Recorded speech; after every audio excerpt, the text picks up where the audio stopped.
legal definition of lynching is when 3 or more persons, which constitute a mob, put someone to death extra-legally without court sanction, without legal sanction, and they do it for the purpose of tradition and or whatever their version of justice is.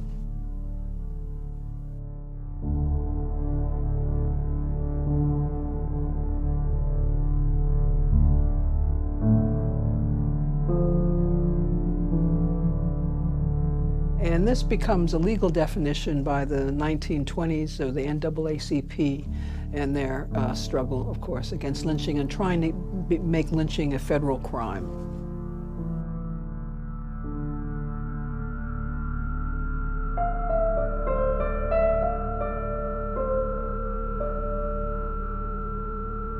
Lynching actually begins in the Revolutionary War years. And it's named after the brother of the man who founded Lynchburg, Virginia. And lynching took place, this is extra-legal justice, in quotes. It takes place during that period of time because it's not too many courts. It's sort of difficult to get to them. This is a period, the British are also in place in many places in the South, and so it becomes very dangerous to move around. And so this is a form of justice, of local justice that is not condoned by a formal court.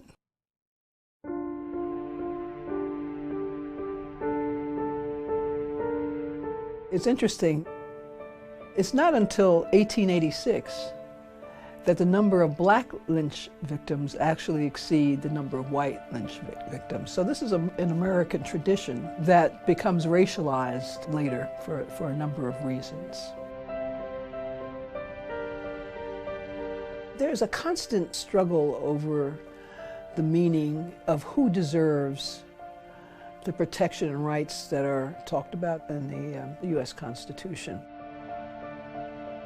And what happens, of course, is that one of the function of a stereotype, of a racial stereotype, is to show that someone is undeserving of first-class citizenship.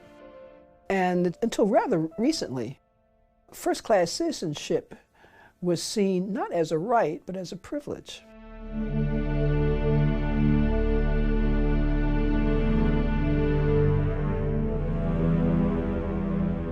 And it was a privilege accorded to those with a particular character and who lived their life in a particular way and had the honor that you are talking about.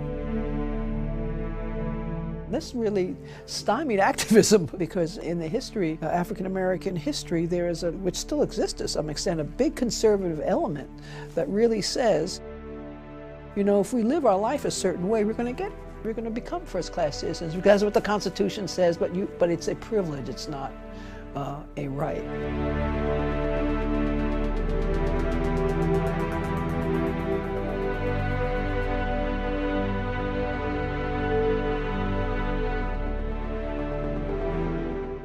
In the late 19th century, an evolving scientific theory claimed that human beings could be categorized and ranked by such constructs as social standing and group affiliation. Drawing on Charles Darwin's theory of biology that the fittest will survive, this science, called social Darwinism, perpetuated various myths about how societies evolved. One particularly destructive myth was that black people were inferior to white people. And therefore, there was a justification to suppress their advancement in all areas, lest the society as a whole be brought down. There had been prejudices always around color, ever since, you know, the first Africans came to the U.S., but they changed. And in the late 19th century, with the advent of social Darwinism and the need to think about black people and black labor and black bodies in a particular way, we begin to see this idea that blacks are actually beginning to devolve down the evolutionary scale, devolve into more primitive identities, and with primitive, of course, is lasciviousness and lack of control, lack of character, lack of honor, etc. And scientists actually sought to prove these things empirically. And from there, they begin to also think about the notion of what is happening to women. The idea around women's sexuality begins to change in this period of time as well. This need for this passionless sort of idea of white women who need to maintain their purity and the purity of the race, which is one of the fears, the bugaboos that come up around interracial relationships and this charge of rape. While there was no shortage of reasons for discrimination against black people by white in this period, the emerging myth of the threat of the rape of a white woman by a black man became a tense focal point, and the often false accusation of rape, the chief justification for lynching. One person of the period to expose this destructive myth was black journalist and anti-lynching activist Ida B. Wells.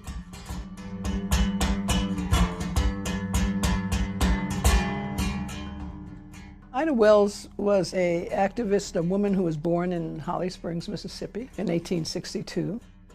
And in 1892, a very good friend of hers was actually lynched in Memphis, Tennessee, by the name of Tom Moss and two other men along with him. And what she begins to understand is that lynching is really taking on a new kind of face, quite literally. That blacks are being victimized now in greater numbers. And the reason that is given for this rise in lynchings, which reaches a peak in 1892, is the accusation that black men are raping white women.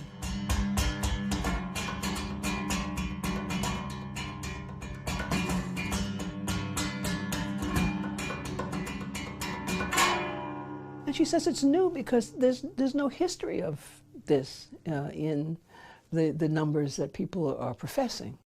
She knows that Thomas Moss certainly hasn't, and there's a whole history, there's a reason why he was lynched. He was actually competing successfully with another, with the white store owner.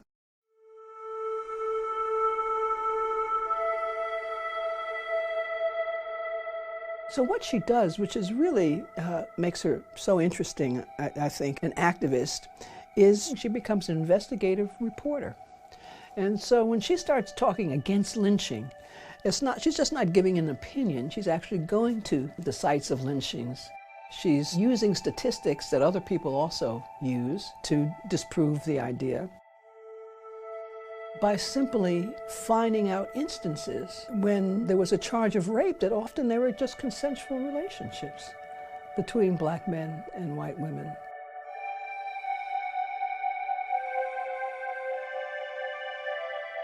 And that in and of itself it turns the world upside down. Because if it's consensual, black men aren't monsters, as even now the social scientists are saying. If it's consensual, white women aren't desexualized and innocent of any kind of behavior and in need of all this protection, which black people are being killed in the name of. So it's a notion that really involves all of them, and they're all often dependent on the other and defined in opposition to the other. You can't have white people if you don't have black people, right?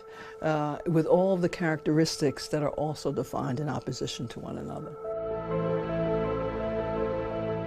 I mean, this is one reason why you have to have lynching, that even segregation, there's too much equality. I mean, you have to have something that really distinguishes white people from black people.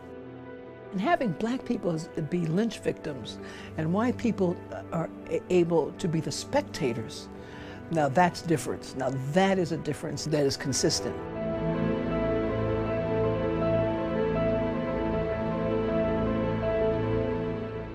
According to the Tuskegee Institute, from 1882 to 1951, 4,730 people, mostly black, were lynched in the United States.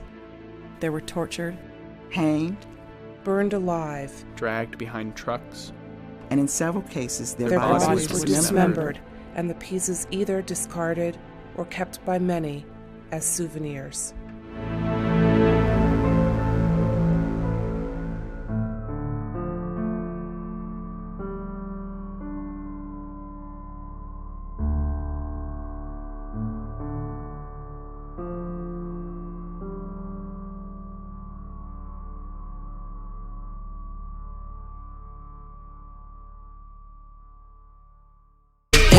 I'm in the truth, y'all look at me like I'm crazy. No, I'm not in a code of some kind of organization. My people lost their heritage when we went into slavery. Even if I show proof, I know y'all still gon' wanna hate me. But look, it's cool, cause I'm LeBron, and I'm gon' do what I gotta do to show to you that we the Jews. And it's a shame that we been lied to about everything. And they hate the fact that we waking up, think it's a game.